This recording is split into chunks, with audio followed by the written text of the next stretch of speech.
Olá, gente bonita! Olá, meus pezinhos de couve, meus pezinhos de alface, tudo bem? Quero falar com você sobre o livro O Cristo Cigano, de Sofia de Mello Breyner Andresen. A primeira coisa que eu quero falar para você sobre esse livro é que ele é bem petititinho, ele só tem 12 poemas e a maior parte desses poemas é bem curtinha, tem poemas de 3 versos, 4 versos, 5, 6 versos, só um que tem 3 páginas, mas veja, é um livro que você acaba lendo em 1 hora. Além disso, esses 12 poemas vão compor uma história, a sequência deles conta uma história, portanto ele é um poema narrativo, então você tem um eixo condutor, um fio que vai conduzir, ligar todos esses 12 poemas e vai ficar mais fácil entender o sentido geral da obra. Mas aí você vai dizer, ai professor, mas é poesia. Tá, eu entendo que a poesia tem lá as suas dificuldades, né? Diferente da prosa, em que é mais imediata a compreensão da prosa, o texto que você lê já entende o sentido. Isso não quer dizer que a prosa não tenha o subentendido, as informações, não tem as informações que estão nas entrelinhas, mas isso é menos intenso, é menos trabalhado na prosa do que na poesia, o que torna o texto poético mais difícil de ser lido. Mas você não pode esquecer que é, digamos, essa dificuldade, esse trabalhinho a mais que valoriza o texto poético. Você vai ter que lembrar que o texto poético é aquele em que a informação, né, o que diz o texto, não é a única preocupação que você vai ter na leitura. Né? Então, quando você está lendo um poema, você vai sim se preocupar com o que diz, mas também vai se preocupar com como diz o texto, ou seja, com a maneira especial, ou como diz o Enem, a maneira expressiva. Expressiva porque é aquilo que chama a atenção e foi construído com uma maneira de chamar a atenção para o quê? Para a sua construção. Lembra? Poesia vem do grego poiesis, que quer dizer construção, técnica. Então, o texto poético é aquele que é feito de uma forma especial, com toda uma técnica. Ou né, você pode também lembrar o que disse um crítico lá, chamado Jan Huslev, um crítico russo, e dizer que a poesia, na verdade, está falando sobre a função poética da linguagem, que é a base da literatura, é a base da poesia. Então, o texto poético, ele é aquele texto que é muito exibido. Ele quer que você preste atenção nele, quer dizer, não apenas no que ele está falando, mas principalmente na forma especial com que ele foi construído. É aí que vem o trabalho maior da poesia, porque na poesia a gente tem que ler 2, 3, 4 vezes. A gente primeiro faz a primeira leitura para ter mais ou menos uma ideia do que o texto está falando, né? Você vai primeiro conhecer o terreno em que você está andando, aí você vai para a segunda, terceira, quarta leitura para perceber os jogos especiais de linguagem, os jogos especiais de ideias, né? Aquilo que torna o texto expressivo, aquilo que faz com que eu preste atenção em como o texto foi construído. O ruim é que boa parte das pessoas pensa assim, a poesia como é que faz? Eu vejo quando alguns alunos ainda aprendendo as lides, ó, como eu falo chique, hein? As lides da poesia, então eles mostram para mim, olha professor, o que você acha da minha poesia? E aí eu vejo que muitos estão super preocupados com rima, então basta ter rima para ter poesia? Não, né? Às vezes até o coitadinho vai estar tão preocupado com rima que violenta a frase fica forçada, o poema fica forçado porque é tudo pela rima, sabe? Eu perco a amizade, mas não perco a piada, quer dizer, é que eu perco a naturalidade, a qualidade poética, a fluência do verso, da frase, mas eu não perco a rima. É uma visão muito tradicional de poesia. Não estou querendo dizer que tem rima, não presta. Não. Tem que ser bem usada a rima. Outras vezes os alunos pensam que é o quê? É você inverter a oração, né, para tornar a oração diferente. Aí sim, né, coloca o predicado primeiro, o sujeito final. Basta isso para fazer poesia. Olha, não estou querendo dizer que se eu faço isso, não tem poesia, mas não é só isso. Ou então usar palavras diferentes. E aqui que tem um caso super especial. Há quem diga que o uso de palavras diferentes, raras, complicadas, é que torna o texto especial mais poético. Bom, teve momentos em que isso era o padrão, como no simbolismo, como no parnasianismo. Mas nem sempre. Então você vai ver, no caso especificamente da Sofia de Mello, ela tem esse dom de não usar palavras complicadas e ela vai conseguir tirar né, de palavras tão simples, esse jogo poético, tornar, isso é que é bonito na poesia moderna, e Sofia de Mello tem muito disso, é você usar palavras comuns e conseguir fazer com que nesta simplicidade, nessas palavras bem corriqueiras, elas ganhem um sentido, uma construção, um significado, valores inesperados, valores inusitados, valores diferentes, valores poéticos. Mas eu tinha falado que este livro é um poema narrativo. Se é um poema narrativo, professor, então, qual é a história que é narrada aqui? A Sofia de Mello, ela é de Lisboa, é de Portugal, e ela resolve passear com a família em Sevilha, que fica no sul da Espanha. E lá ela conhece o poeta pernambucano, o poeta brasileiro João Cabral de Melo Neto, um dos 3 melhores poetas de toda a literatura brasileira. Quem são os outros dois? Bandeira, Manuel Bandeira e o Drummond, o Carlos Drummond. Então ela vai aproveitar essa visita a Sevilha e vai conhecer o poeta que ela admira. E o mais engraçado, ele também admira a Sofia. Porque os dois têm essa mesma característica que eu acabei de falar, né? É trabalhar com uma linguagem básica, trabalhar com um vocabulário simples e deste vocabulário simples tirar construções, jogos de palavras, jogos de ideias extremamente ousados, extremamente inusitados. E o mais engraçado, os dois não dão atenção a palavras muito abstratas. Eu não estou querendo dizer que a poesia que trabalha com palavras abstratas, com abstrações, essa poesia é ruim. Não, mas no estilo deles, né? O João Cabral, ele quer essa coisa concreta. E mesmo quando ele está falando de coisas, de sentimentos, de ações que são abstratas, ele traduz isso por meio de substantivos concretos. Já vamos ver um pouquinho disso. A Sofia também tem essa característica. Ela fala de valores que são valores humanos, valores sentimentais, mas ela traduz também por meio de palavras concretas, né? Engraçado que o João Cabral, quando se encontrou com Sofia, confessou isso. Ah, a sua poesia, ele fala engraçado isso, a sua poesia tem muitas palavras concretas, né? Ele viu exatamente, olha, a gente admira no outro, como é que a gente consegue detectar essa qualidade no outro? Porque a gente conhece. Ué, como é que a gente conhece essa qualidade? Porque ela está aqui conosco. Então eu já te adianto que é muito comum nos dois, e isso você vai ver aqui, né, no Cristo Cigano, é muito comum nos dois essa, vamos chamar isso de concretização da realidade. Posso até estar lidando com coisas abstratas, como ações, sentimentos, mas eu vou expressar isso não por meio de substantivos abstratos, por meio de abstrações, eu vou expressar isso por meio de palavras concretas, substantivos concretos. Ou seja, o esforço do meu discurso aqui, da Sofia, de João Cabral, é de concretizar a realidade, concretizar o pensamento. Não é concretizar no sentido de, ó, vou realizar, não, concretizar quer dizer tornar concreto, tornar menos abstrato, menos viajante possível. Então, enquanto os dois, o João Cabral de Melo Neto e a Sofia de Mello Breiner Andresen, estão lá em Sevilha conversando, né? O João Cabral faz aquela coisa de apresentar, falar sobre a cidade para o turista, o aspecto turistão. E nesse bate-papo, daqui para de lá, para daqui para de lá, ele fala das coisas interessantes que tem em Sevilha. É aí que ele cita uma escultura que está numa igreja em Triana, em Sevilha, um bairro de Sevilha, né? Que é de Francisco Ruiz Gijon, que é esta aqui, Cristo de la Expiración, se não me falha a memória, esculpido em 1682. Veja, 1682, século XVII, em pleno barroco. E dá para ver pela expressão conturbada, perturbada, terrível, angustiada dessa escultura, o jeito terrível, né? O jeito conturbado da arte barroca. Você já deve estar pensando, será que esse caráter barroco vai estar presente neste livro? Eu acho que não, porque veja, se o barroco gosta de uma linguagem super elaborada, complicada, rebuscada, e a Sofia de Mello, ela usa uma metaforização com elementos simples, eu acho que não vai ter elementos barrocos. Você vai perceber no decorrer desse vídeo que vai ter sim. Principalmente esse jogo entre o claro e o escuro.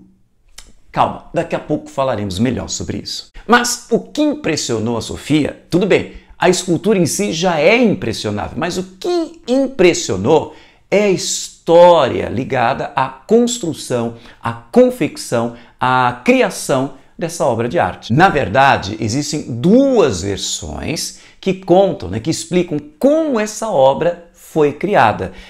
As duas versões são bastante impressionantes, mas daqui a pouco falaremos sobre elas. Então, vamos logo começar a falar sobre este poema narrativo. O engraçado, eu falo poema narrativo, eu falei 12 poemas, mas só 11 são numerados, porque o primeiro não tem numeração. Talvez porque ele sirva de prólogo, né? Ele sirva de uma apresentação da obra. E olha como é feita essa apresentação. O nome do poema é A Palavra Faca. Olha a faca! Calma, Patrick, calma, Patrick. Tudo bem que a faca é uma coisa perigosa. Olha a faca! Mas aqui no livro ela assume um outro valor.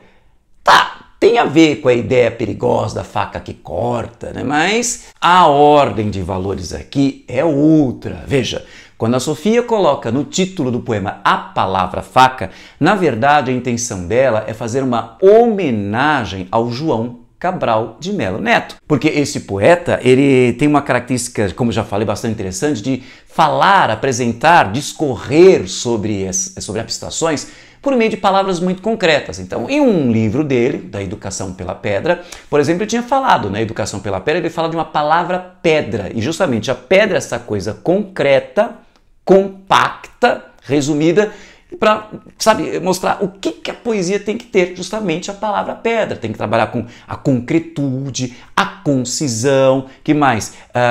Essa coisa fria que a pedra é, então eu não tenho que fazer uma poesia emotiva. Muito bem, então você vê palavra pedra. Já a palavra faca é o quê? Pensa. Qual é a função da faca? Por exemplo, você vai descascar laranja. Então, quando você usa a faca para descascar laranja, para que você está usando a faca? A faca ela serve para tirar a casca, aquilo que não te interessa, porque o que interessa na laranja é o sumo. Então, eu vou tirar o que não interessa. Essa é a palavra faca. É a palavra que corta, né? E ao cortar pode ferir, pode expor, pode deixar tudo muito mais claro. E ao cortar, eu vou cortando, vou deixando apenas a essência. Então, essa metáfora da palavra faca, a Sofia vai se utilizar, né? Ela vai se utilizar dessa metáfora. Tanto que ela diz aqui, ó, o que ela fala.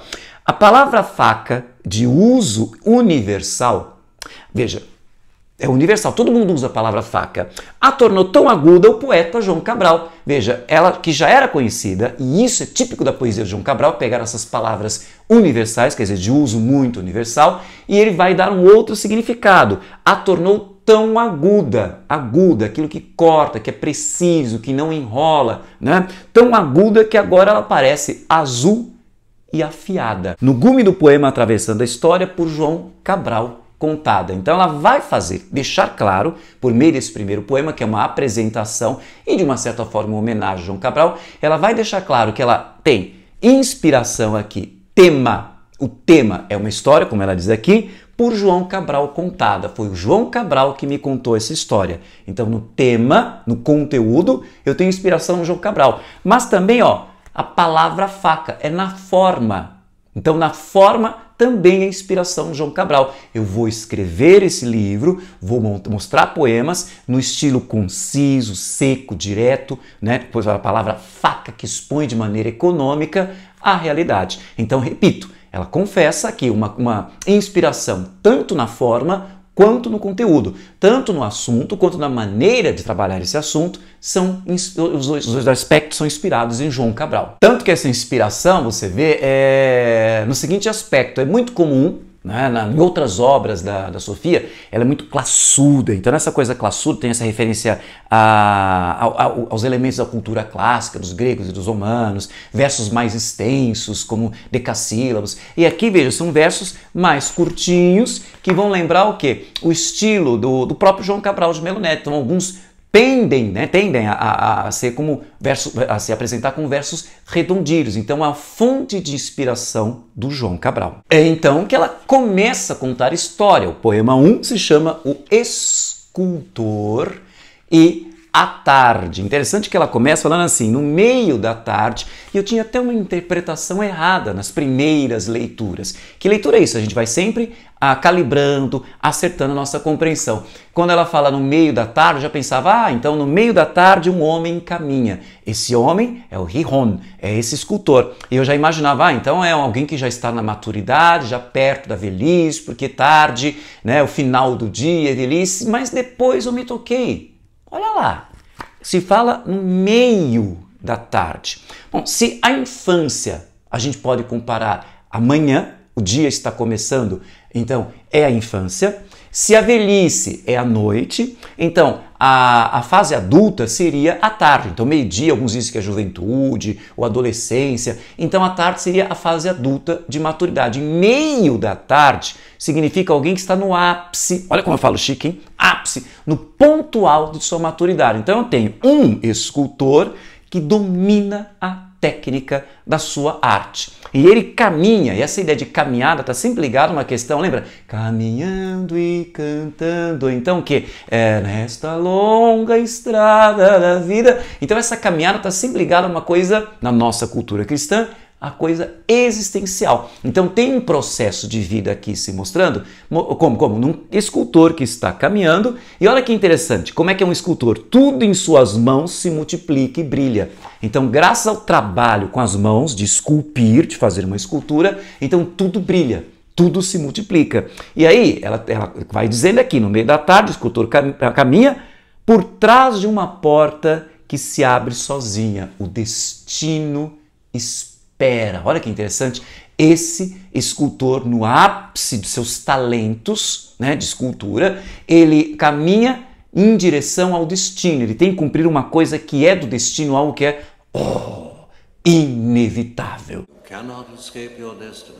Você tem razão, Obi-Wan Kenobi, you cannot escape your destiny. Então, ele aqui não pode escapar do seu destino.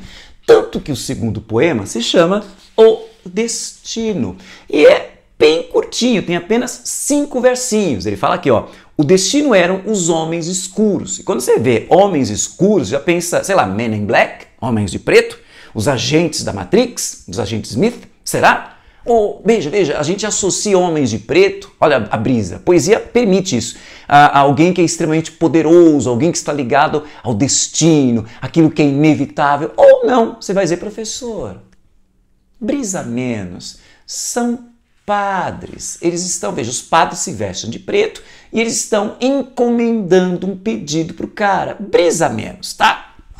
Sei lá, as 2 interpretações são válidas e uma não exclui a outra, tá? Então, olha, que esses homens de preto assim lhe disseram, tu esculpirás seu rosto. Interessante chamar a atenção aqui, ó, o poema publicado em 1961. Então não havia aquela influência da Rede Globo, por exemplo, das novelas da Rede Globo lá em Portugal. Lembra que as novelas chegaram ali em Portugal, então começaram a modificar a linguagem, principalmente dos jovens. Aí depois com a pandemia, o que acontece? Vocês sabem, né? Felipe Neto, Lucas Neto, os youtubers brasileiros tornaram-se bastante populares entre os jovens, e aí os portugueses já têm, principalmente entre os jovens, já tem uma linguagem mais próxima do jeito do brasileiro falar. Por que eu estou falando isso? Veja, quando se fala aqui, ó, tu esculpirás seu rosto, aqui no Brasil, quando a gente fala seu rosto, não é terceira pessoa, como se a gente estivesse falando, ó, falando com você. Eu estou conversando com você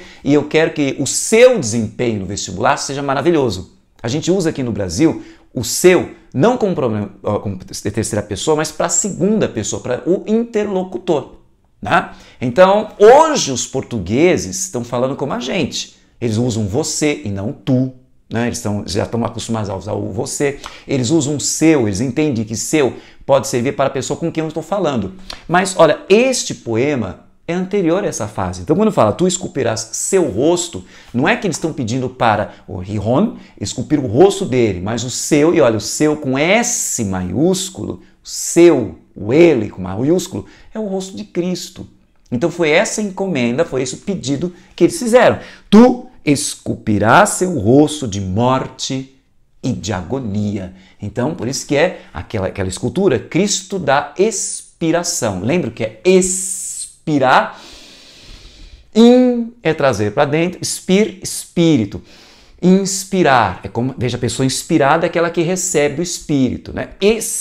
O espírito da musa, né? Expirar é o espírito, é o espírito que sai. Então, o Cristo da expiração, que é a encomenda que eles estão fazendo, uma escultura, veja, a inspiração, o que é inspiração? É o Cristo que está morrendo, a alma dele, expir, está saindo, a alma está saindo. Então, Cristo da expiração. Queremos uma coisa bem barroca, né? Você lembra que o barroco, essa coisa do pessimismo extremo, que vai ter esse lado perturbado, que a gente chama de feísmo. Então, o barroco gosta, veja, do quê? Tanta coisa interessante para falar da vida de Cristo, eles têm essa obsessão por falar de Cristo crucificado, o pior momento, o momento mais sofrido de Cristo. Ou é o Cristo crucificado, ou é o Cristo deposto. Então você tem ou o tema da crucificação de Cristo ou da deposição de Cristo. Aqui eles se superaram. Eles querem exatamente o momento da expiração, o momento em que Cristo está morrendo, a alma dele já está saindo. Pois é aí que começa o drama, que vai ser bem explicado, bem apresentado no terceiro poema, Busca. Não é à toa que ele é o poema mais extenso, são 3 páginas e você tem, por exemplo, anáforas. A anáfora, ela representa muitas vezes uma... Anáfora é o quê? É você começar várias frases, aqui, vários versos pela mesma expressão. Então é alguém que está obcecado, estou com um problema, meu Deus, porque ele fala, onde está tu, morte? Esse é o problema dele, ele está buscando, como é que eu vou, está buscando inspiração, como é que eu vou, né? Esculpir o rosto de alguém, de Cristo morrendo, se eu não conheço a morte. E até, sabe quando você tem, me faz lembrar o quê? Faz lembrar a pessoa que vai fazer redação, né, e está super preocupada, principalmente a redação do Enem, e usar repertório cultural. Então, só usa o repertório que você conhece. Se você coloca alguma coisa, sei lá, que você decorou algum site, alguém passou e você não entende, não conhece, não domina, não faz parte do seu repertório, você não conviveu, você não entrou em contato com essa obra, não leu, é grande a chance de fracassar a sua referência. E esse Ron, ele tem essa consciência disso. Como é que eu vou esculpir a morte se eu não tenho contato, ela não faz parte da experiência? Ele até confessa aqui, o que eu vi de morte? Né? O caixão, toda vez que eu via um caixão, virava o rosto, não queria enxergar. Né? Virava o rosto também quando eu via pessoas de roxo. Roxo, naquela época, era a cor do luto. Então a morte não faz parte do meu repertório cultural. E aí... tô ferrado, porque como é que eu vou fazer essa escultura? Por isso que ele fica, onde estás tu, morte? Onde a tua imagem? Onde o teu retrato? Então essas anáforas mostram o desespero do cara. Tanto não faz parte do repertório cultural dele que ele deixa bastante claro o seguinte, para todo lado que ele vê, ele só vê vida, é luz, é manifestação de alegria, a explosão de vida. Como é que eu vou esculpir um rosto da morte? E o desespero ainda é maior porque ele tem consciência de que tem um destino a cumprir. Ele fala que a ti me enviaram e sei que me esperas. Quer dizer, quando esses padres fizeram esse pedido, eles me enviaram para você, morte. E eu sei que você está me esperando, mas como é que eu vou esculpir você? Tanto que ele fala aqui, e como te amarei? Interessante essa ideia de fazer uma obra de arte, ter uma relação de amor com esse seu assunto. E como te amarei tanto que em meus dedos tua imagem floresça. Então, veja, para que eu tenha a escultura, para que eu possa esculpir essa morte, para que eu possa fazer a minha obra de arte, eu preciso ter contato com ela, e mais do que ter contato com ela é amar, né? Essa coisa de uma relação super forte. Como te amarei tanto que em meus dedos tua imagem floresça, entre as minhas mãos o teu rosto apareça. Como? Se eu não tenho contato com a morte. É aí que nós temos o quarto poema, O Encontro. Tum, tum, tum, tum. O que será que ele encontra? A morte? Não. A explosão de vida. Ele vê à beira de um rio, banhando-se, tomando banho, se despindo, um homem muito lindo, que era um cigano, com o apelido Cachorro. Olha que interessante. Essa escultura do Cristo da Expiração, ela tem um apelido, o Cristo Cigano, que vai dar nome ao livro, e alguns chamam também de Cristo Cachorro. Mas o que tem a ver esse jovem, belíssimo, que está tomando banho ali no rio com Cristo. Calma, já já chegaremos lá. Mas veja, o nosso escritor, ele fica, quando vê aquele jovem pelado, para de pensar besteira, vê o cara pelado, se banhando no rio, sozinho, numa natureza tranquila. Então, por um lado, você vai tirar esse jeito, ou quinta série, jeito safadinho, né, de pensar bobagem, né, porque você tem o contato com a natureza, tudo tranquilo, tudo tão sossegado, né, sabe essa coisa dele estar sozinho, ele não tem nem noção que tem alguém observando, e ele toma banho ali nesse rio e sai da água numa tranquilidade que dá a ideia de perfeição. O cara já é muito bonito. E todo esse contexto, né, da natureza sossegada, tudo tranquilo, e até o primeiro verso fala aqui, ó, redonda era a tarde. Redondo sempre tem essa ideia da perfeição. Esse primeiro verso e o último verso é redonda era a tarde. Começa como termina e dá a ideia de perfeição. Aqui eu tenho o encontro não só com esse cachorro, né? Não só com esse cigano, mas também o encontro com a beleza, com a perfeição. E você vai ver com o que mais? Eu sou malvado, ainda não vou dizer com o que mais ele vai se encontrar, que será. Mas o que me chama a atenção é, olha como é bem barroco isso, né? Você tem a ideia do trabalho com as oposições. Então tinha acabado de falar, tira todo o erotismo desta cena, não tem nada erótico. Mas, quando você tem um cara pelado, que encanta o Rijon, você já pensa besteira, né? Que mais? Ao se banhar no rio e ele sai dessa água, né, com o corpo molhado, ele sai da água, veja, essa saída da água me fez lembrar, por exemplo, o nascimento de Vênus, que nasce, veja que Vênus é uma deusa do amor, mas o amor carnal, e a deusa nasce nas ondas do mar, nasce da água. Essa coisa de sair da água, isso vai ser retomado, por exemplo, em duas cenas antológicas do cinema. Uma de 007, em que você tem quem? Ursula Andress saindo da água.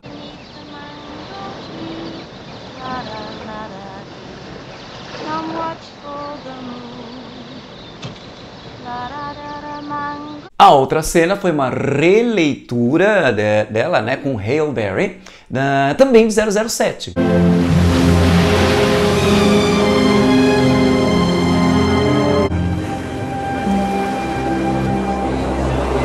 Não há como negar que existe algum clima um tanto erótico, né? Mas seria até um erótico sublime, discreto, talvez. Talvez por isso ele cite aqui que a beleza desse jovem, né, desse cigano, ele diz aqui, seu corpo surgia da água, né, brilhante da água, semelhante à lua que se vê de dia. Essa coisa discreta da lua que aparece durante o dia. Semelhante à lua e semelhante ao brilho de uma faca. Olha a faca! Uma faca nua. E olha que interessante, essa faca é um elemento que vai servir como uma premonição. Muitas narrações têm muito disso, né? Essa premonição. Ah, professor, mas faca não faz referência ao estilo da Sofia, né? Que ela está contando essa história numa linguagem que corta, uma linguagem que foi cortada, uma linguagem que também corta a realidade, mas também é cortada, extremamente econômica. Me aguarde. O que interessa saber é que, a partir desse instante, olha, eu encontrei o ideal de beleza, eu encontrei um rapaz muito bonito, ou seja, eu encontrei o quê? Eu encontrei o modelo para este Cristo. Este é o encontro. E isso vai gerar o quê? O próximo poema, o quinto poema, que é o amor. Nós temos o Rijon, ele está extremamente apaixonado. Alguns vão dizer, ele se apaixonou pelo cigano. Sim, porque ele era um cara muito bonito. Reza a lenda que ele era muito bonito, conquistava várias mulheres. Então é plausível se dizer que ele estaria apaixonado por um homem. Mas eu creio que ele está apaixonado pela... Será que ele está apaixonado então não é pelo homem, sim pelo corpo dele? É possível, é plausível essa interpretação. Mas eu acho que está mais apaixonado pelo quê? Pelo ideal de beleza que esse homem representa, pelo ideal de beleza ali no corpo do cigano. Tá? Então, esta paixão, então, o artista tem essa coisa de paixão pela beleza, então essa paixão vai cortar Olha a faca, mais um significado para a palavra faca, vai cortar a existência do Rihon. Tanto que ele fala aqui, ó, não há para mim outro amor nem tardes limpas, a minha própria vida desertei. Por quê? Veja, a partir do instante que eu vi esse ideal de beleza, não sei se você sabe disso, quando você já passou por essa experiência, quando você está inspirado para escrever, quer fazer alguma coisa, nossa, você não consegue pensar em outra coisa mais, você fica obcecado por isso. Então ele acabou obcecado por esse ideal de beleza, porque, sabe, cortou a vida dele. Então existe, tanto que até um aspecto verbal, trabalho com verbo, muito interessante aqui. Ele fala que a vida lá no passado era outra. Então agora eu só tenho o quê? Só tenho essa paixão, só existe o teu rosto. Só tem isso, ele está apaixonado por esse rosto, por ideal de beleza, que ele fala até interessante, geometria clara. Então, a partir desse instante que eu vi, essa ideia de geometria é inspirado em João Cabral. João Cabral que tem essa coisa da geometria do poema, da forma do poema, da perfeição. Então, dá para ver no rosto desse cigano a geometria clara que eu vou esculpir. Então, vai ser esse o rosto que eu vou colocar na estátua de Cristo, né, do Cristo da inspiração. E o que acontece? A partir desse instante, olha a divisão. Eu que tinha uma vida sossegada, estava na tarde, luz, luz, luz, e ele diz aqui, em noite, onde sem fim me afundarei. A partir de agora, começa a noite. Essa obsessão, preciso fazer essa obra, ele mergulha na sua, o artista, o Rihon, ele mergulha na sua noite. É nesse instante que nós temos o próximo poema, né? O sexto poema, que se chama A Solidão. Solidão por quê? Porque ele está apaixonado por esse rosto e começa a busca. Eu quero me encontrar com esse rosto. E aí você tem dois trabalhos interessantes com que anáforas, que eu já falei, é repetir a mesma expressão no começo de várias frases ou vários versos, e a epífora, que é repetir o final, né? Repetir a mesma expressão, repetir uma expressão em vários finais. Então você tem aqui, ó, eu acho gostoso o ritmo desse poema. A noite abre os seus ângulos de lua e em todas as paredes te procuro. Olha aí, a solidão, tô te procurando, não tô te encontrando. A noite ergue as suas esquinas azuis, e em todas as esquinas te procuro. Tá vendo? Começa com a noite e termina com te procuro. Começa sempre a noite, aqui eu tenho anáfora, e termina com te procuro, te procuro, te procuro. Isso é epífora. Então olha aí, terceira estrofe.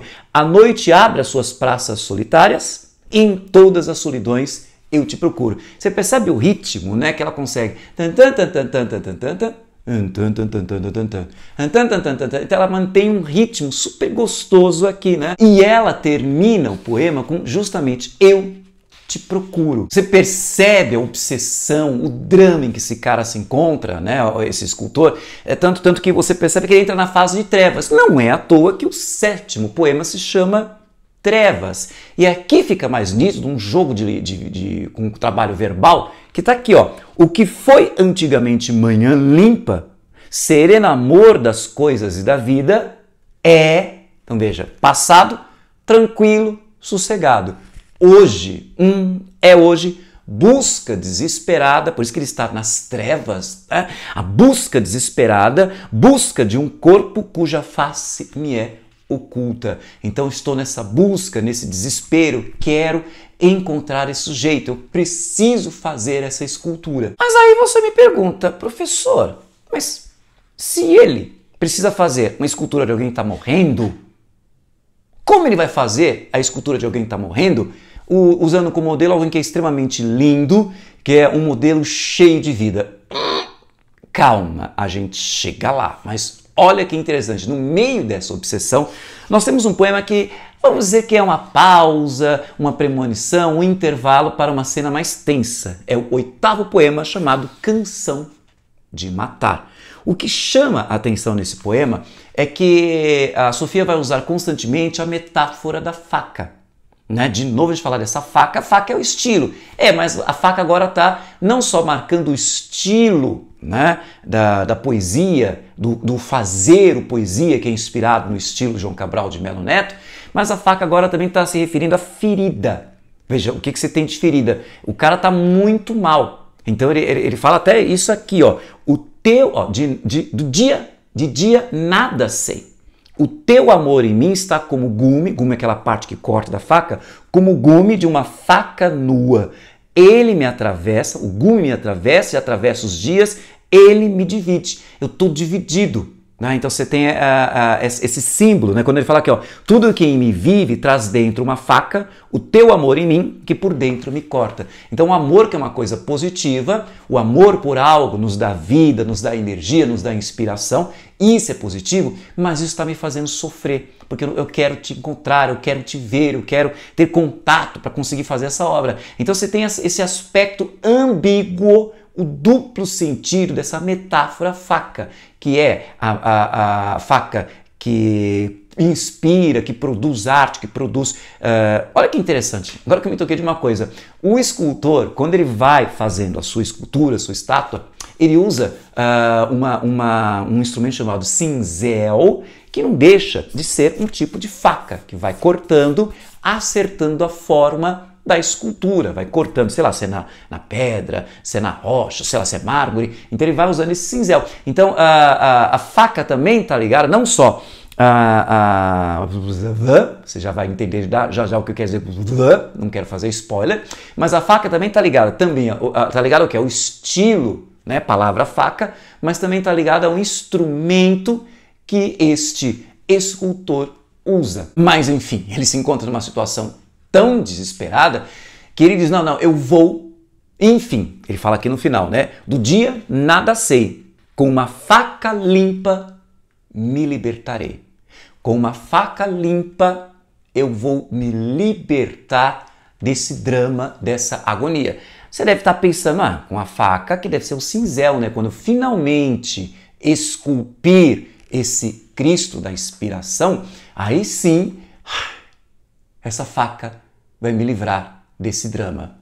Não, meu amor, não é esse o sentido. O sentido é outro, que já é anunciado no 9º poema, Morte do Cigano. E é interessante você perceber, a Sofia ela não é aquela coisa de mundo cão, né? Sabe, essa coisa, vou detalhar a morte. Nossa, eu nunca esqueço, um dia eu vi, sabe, Mundo Cão, já pensa logo em programas como Cidade Alerta, né? Eu nunca esqueço o Datena falando assim pro comandante Hamilton, olha, faz tempo isso, olha, não mostra aquela cabeça esmagada pelo pneu do ônibus. Ai, credo, né? Quer dizer, ele tentou não ser chocante, mas, veja, não mostrar uma cena chocante, mas só o jeito dele falar foi pior. Ou seja, tem essa coisa do sensacionalismo, vamos mostrar, vamos falar sobre a morte. Não. A Sofia, ela é, como é que eu vou dizer? Ela é refinada, ela foi sóbria. Apenas 3 versos vão contar a história do quê? O cigano foi assassinado, recebeu um golpe de faca. Olha a faca! E ela apenas fala isso. Brancas as paredes viram como se mata, viram o brilho fantástico da faca, a sua luz de relâmpago e a sua rapidez. Somente isso. Então você tem o branco, que pode simbolizar o quê? Sabe, paredes brancas, a coisa da asepsia, vão falar, mas sem sensacionalismo, sem muita emotividade. Veja, e você tem o brilho, é muito cromático esse poema, né? Cromático, quer dizer, eu estou ligado à sensação de cor, né? É branco, brilho e luz. O golpe da faca com a luz do relâmpago, a rapidez, luz do relâmpago. O cara quem, professor? O Cristo. Ou melhor, o cigano foi esfaqueado. A versão popular é a seguinte: o Rihon, desesperado, como é que eu vou fazer, como é que eu vou esculpir o rosto de alguém que está morrendo? Eu preciso ter, não faz parte do meu repertório cultural. Eu lembro, por exemplo, do Eugène Delacroix, nesse quadro aqui, que é do romantismo, comecinho do século XIX, a jangada do Medusa, você vê algumas figuras aqui que são cadáveres. São pessoas que morreram nesse naufrágio, né? Teve um naufrágio do navio Medusa, e aí o que acontece? Os poucos sobreviventes fizeram essa jangada. E o que acontece? Tem corpos, tem cadáveres ali. Então o que o Delacroix fez? Ele comprou no necrotério vários cadáveres e levou para seu estúdio, para sua casa, para estudar, para pintar a morte como ela realmente é. Então, tá percebendo? Eu preciso ter repertório cultural, eu preciso conviver com esse tema para poder falar sobre ele. Tá? Então esse é o problema do Rihon. Não existe uma versão bastante popular em Sevilha que o Riron, quando ficou encantado com este cigano, o que ele fez? Ele esfaqueou o sujeito. Só para perceber o quê? Eu vou esfaquear o sangue, vai escorrer, né? Ele vai morrer, e quando eu vou prestar atenção no exato instante em que ele está expirando, está já morrendo, é esse o instante que eu vou captar. A versão oficial que a igreja nos conta, você vai visitar essa igreja lá em Sevilha, a versão oficial é a seguinte: não, o que acontece? Esse cigano era muito bonito, e por ser muito bonito, ele era o cachorro, né, o apelido dele, ele era conquistador, ele várias vezes atravessava o principal rio, nunca consigo falar o nome desse rio lá, esse Guadalquivir, alguma coisa assim, ele atravessava o rio para o bairro, a zona cristã, que era uma coisa proibida. Então ele estava sempre atravessando o rio, e um sujeito desconfiou, ele deve estar ficando com a minha esposa. Desconfiaram que estava rolando o adultério. O que ele fez? Ele foi para cima, surpreendeu o coitado do cachorro, coitado do cigano, né? E o esfaqueou. Acontece que essa história oficial conta o seguinte: o Riron estava dormindo, né, com um sono muito perturbado, não consigo, como é que eu vou esculpir esse Cristo da inspiração? E do nada ele acordou, e deu uma vontade dele sair, precisa andar, esfriar a cabeça, e ele vai andando pelas ruas de Sevilha, e ele vê esta cena, o coitado sendo esfaqueado. Então o que ele fez? Ele pegou, da onde surgiu o papel, né, para ele fazer um rascunho para estudar, fazer um estudo do rosto do cara expirando. Então essa é a versão oficial. Não é que o artista teve... Que coisa, o artista assassinou alguém para fazer a sua arte? Mas é aí que a gente chega no penúltimo poema, poema número 10, Aparição. É interessante notar que ele fala o quê? O poema fala o quê? A Sofia ela fala, devagar, um homem morre. Então veja, vai morrendo, vai perdendo sangue, ela fala que é veloz, o sangue foge. Uma ferida, ele foi esfaqueado no flanco. Engraçado, assim como Cristo também recebeu um furo, foi perfurado por uma lança, esse cigano também foi perfurado, vai perdendo sangue, olha aí, ele que era coluna, uma pessoa linda, belíssima, firme, vai se transformando aqui, é feito de suor o seu vestido, e a sua face é dor e morte crua. Veja, a aparição do quê?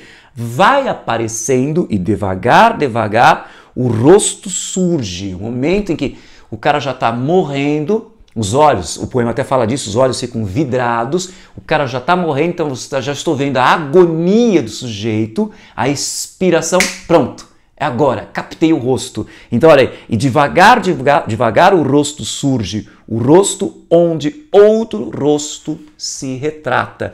O rosto deste sempre pressentido por aquele que ao viver o mata. Então, da morte se gera. Então, da morte tem a criação. Olha, bem barroco isso. E é bem esquisito, estranho, para não dizer sórdido, né? Então, por meio da morte desse modelo, eu consigo fazer o rosto de Cristo na expiração. E sabe o que é interessante?